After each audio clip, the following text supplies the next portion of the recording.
Absolutely delighted today to have a brilliant guest in the studio with us at BBC Radio Newcastle.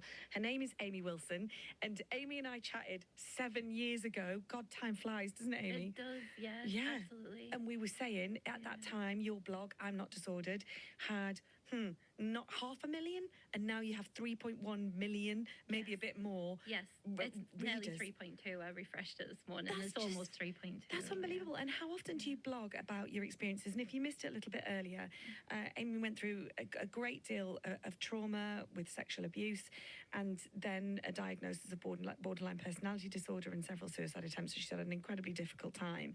But how often do you write now? So when I first started, because I started as an inpatient in a psychiatric hospital, I think I was incredibly lucky because at the time, it was 2013, there was only really 3 mental health blogs at the time, and none of them were a current inpatient. So I think I found a niche straight away. But the nature of being in the hospital at the time was... I ended up having content every single day, basically, because there was so much happening on that ward. There was so much to rant about. Sometimes it was twice a day I would do a blog post. But more recently, it's been at least once a week. I try to do that. Which is amazing. And of course, since then, because it's a long time ago, you've grown and grown and grown. And I know that you do a lot of work, don't you, with all sorts of charities, organisations, companies to deliver programmes. So that must be very satisfying. What are the kind of misconceptions and things that you have to talk people through? So my greatest sort of collaboration and training was with Northumbria Police. Brilliant. I helped train, they had a recruitment drive, and I trained quite a few of the staff. And then I went on to train the British Transport Police as well in Newcastle. And I feel like they're the main organisations for having stigma around sort of service users or people with mental health. I think there's some of the professions that don't always understand, and they're not always the right people to go to a mental health crisis. If they have, there's an awful lot. I mean, if you chat to police officers, a lot of what they do involves that these days, which is tough. It is, absolutely. So in a training session once, I was always asked to tell a tiny little story about, I had rabbits when I was younger, and we kept checking on the nest, and you're not meant in if you are, so they killed their babies. Oh, no. And I remember blood and stuff in the hutch. Oh, dear. So when my mental health declined, I started hallucinating rabbits, as you know, from the back of that trauma. And I think being in the psychiatric hospital was really useful to overcome things like that and to appreciate. So with the police, I always told them the story about when I was hallucinating a rabbit with a police officer, and she lifted the chair up that it was under. I love that I'm using my hands and no one can see. But everything's filmed now. She lifted the chair up that the rabbit was under, and she stamped her boot everywhere, even though I knew full well she couldn't see that. And it was such key validation.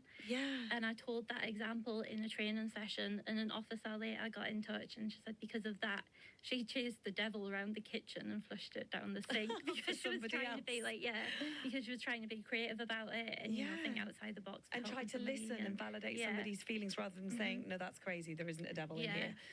And I think a huge stigma that I'm a massive, so absolutely detest, is around attention seeking. I think that's a huge sort of misconception, especially with personality disorders, because a lot of professionals look at that as it's not a chemical imbalance like schizophrenia. So it's almost, I feel like they try and give you a lot of responsibility for your actions, despite the fact you feel like you've got no choice in sort of self-harm or suicide attempt. And they're trying to say take responsibility for what you've done. And I think that was a huge challenge to learn how to do that, to take responsibility. Very difficult. So you work with organisations, you do which must be amazing. You've written books, and on top of all that, you've now started a new project. So tell us about Gracie's Way, because you have got a beautiful little rabbit on your T-shirt. Yes. So Gracie, I had her two years. She was almost 3. She would have been 3 in January.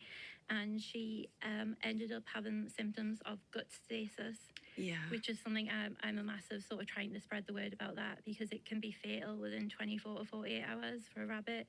So it's so important that you catch it straight away. So advice I'd love to give is any rabbit owners out there to do your research and check the symptoms. But I actually rang the vet, and the receptionist said she'll be fine overnight, we'll see her tomorrow. And she died in the early hours. I found her in the sitting room dead. The heartbreaking thing was I had an older rabbit who was very much bonded to her. And she kept sort of nudging our body, trying to wake her up. And it wasn't until my mum said, that is a bit of a trauma for me to have that situation, to have found her in the sitting room is a bit traumatic. So that's why I started Gracie's Way and obviously named it after her. And what is your mission with Gracie's Way? So I think the largest goal is to encourage people to talk about their grief in pet bereavement and to talk about their loss and to not feel ashamed. And I had a neighbour when my rabbit passed away say, I'm going to heat the stove up and get the pot out. Oh, God. And that's been a huge motivation for me to make sure comments like that aren't made by a lot of people, you know. So I try and raise awareness. And then the entire sort of premise of Gracie's Way is there's a range of resources that I've designed. There's a set for bereaved owners and there's a set for professionals who might be supporting a bereaved owner.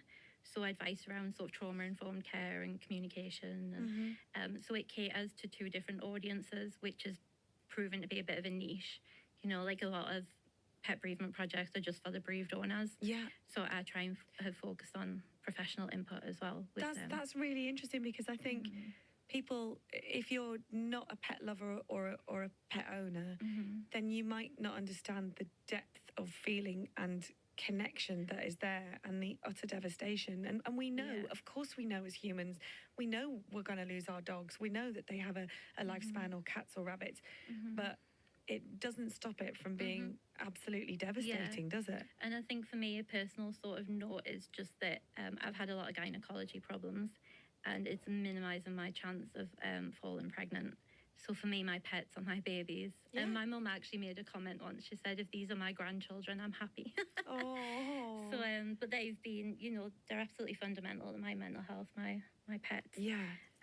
So if anybody was interested in the resources, you literally just have to email Gracie's Way, which is gracieswayuk@outlook.com.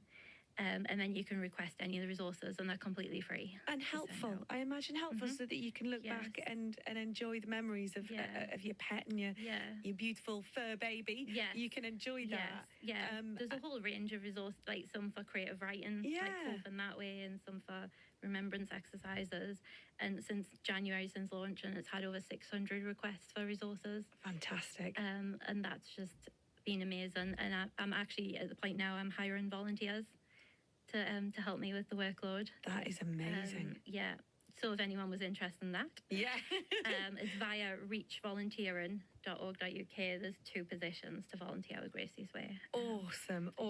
Well, I have loved chatting to you so much, Amy. It's been really amazing. Thank you. If people want to find out more about the other work that you do they just go to I'm Not Disordered? Yes, that would be brilliant. Yes, and then obviously on social media, it is at Amy Wilson _Wilson. Amy, you seem like you're in a super good place. I am. It's been lovely talking to you. You're an amazing person, honestly. Oh, that's really sweet. I heard so many good things about you before we first met, and I was like, expectations, but you've been brilliant. Thank you. Oh, and thank you to everybody for listening. Bloomin' pleasure, Amy. Really lovely to chat to you. Thank you so much for coming in. This is Sade and Smooth Operation.